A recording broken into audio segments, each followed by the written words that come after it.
It's the weekend board games, very, very late edition. I know, it's Thursday. These usually come out on Wednesday.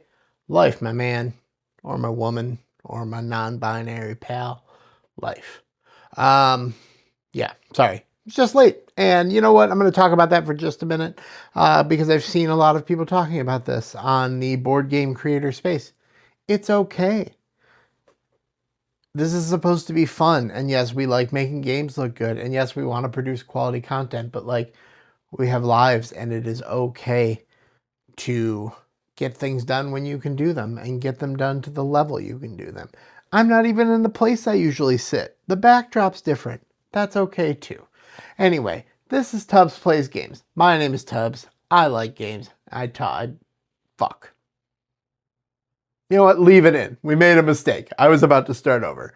I want to say my little slogan again.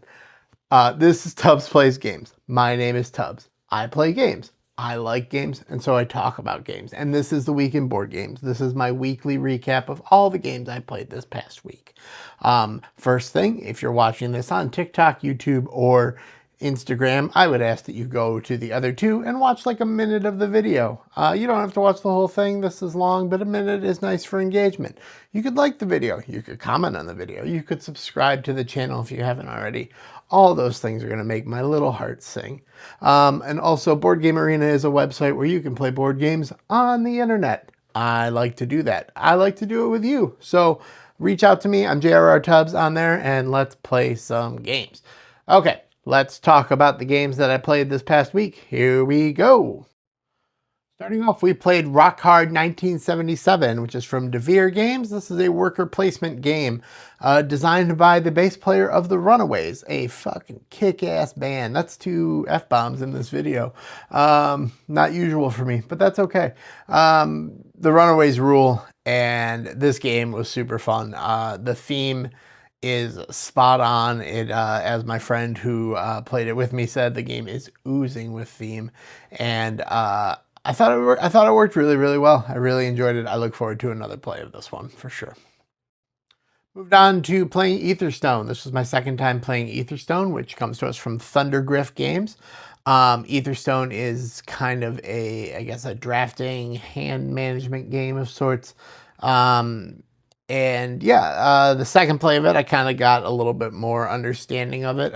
We need a few more plays to truly master it. Alexa. Yeah, but I like this one a whole lot. The art, again, I think I talked about this before. The art is very cool. All the cards are real creepy-like.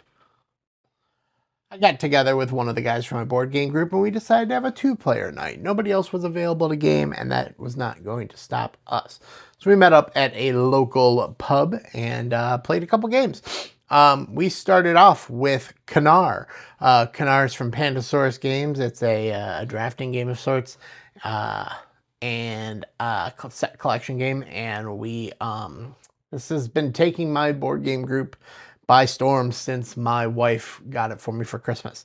It seems to come out almost every get together these days, which I love. I think this game is excellent, and I love to see it getting played. So yeah, that's Canar. We played Port Royale, which is from Pegasus Spiel, and man, do I like this game a whole lot. I actually had forgotten between plays how much I liked this game. It's another just drafting and set collection game, which is a mechanic that I really like.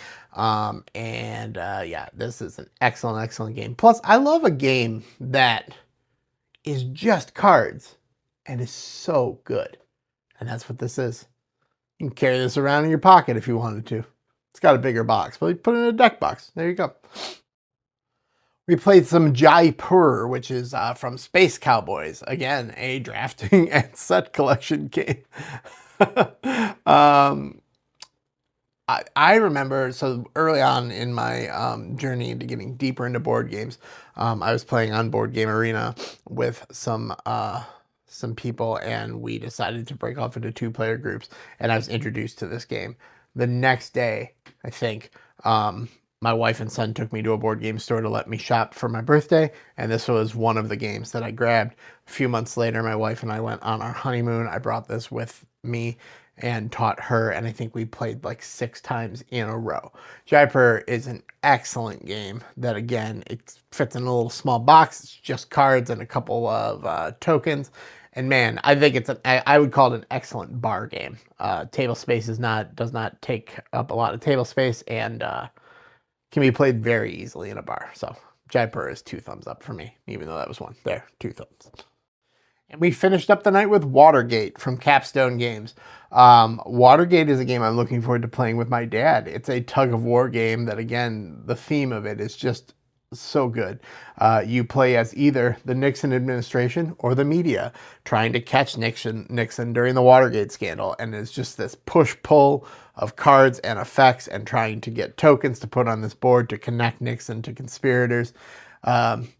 Felt real appropriate for the times we're living in here in America. And man, Watergate rules. The game, not the scandal.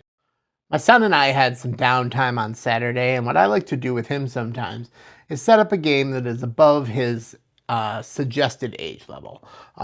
He's 10 years old. This game is 14 plus. I know those age levels are just suggestions, but he's really proud when he can play and understand a game that is above his age level. So I like to give him those challenges.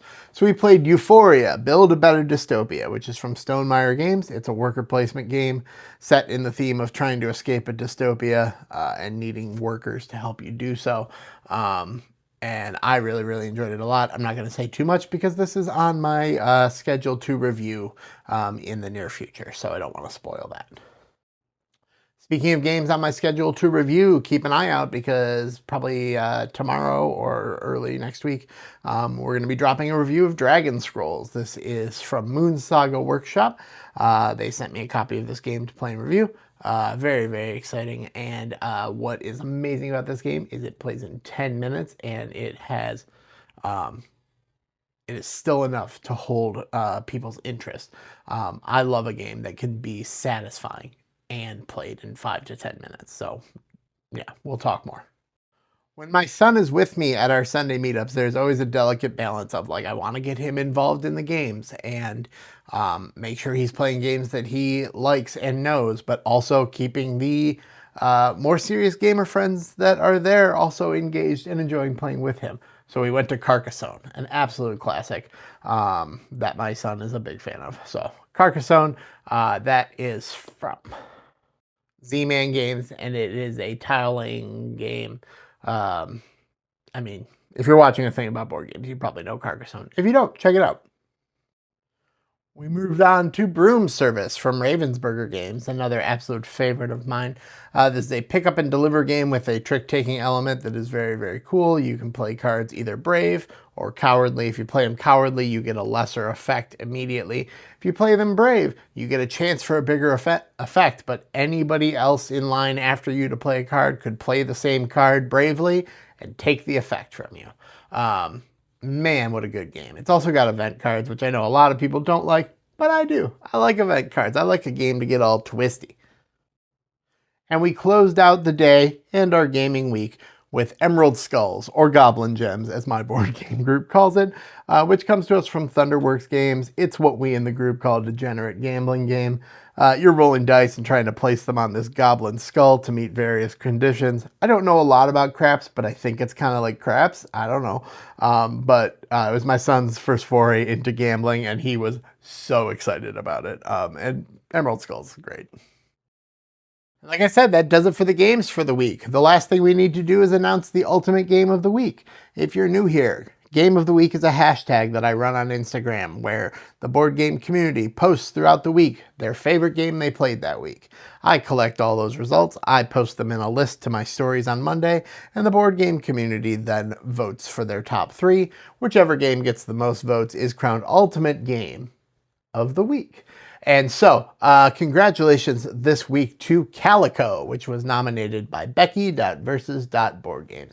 I have never played this game, but I have looked at it numerous times and definitely had some interest in it. So, big thumbs up to Calico. And that's going to do it for me for another week. So thanks so much for watching. Stay tuned for that Dragon Scrolls review coming up in the next couple of days. And who knows what else you might see from me. And until next time, this is Tubbs Plays Games.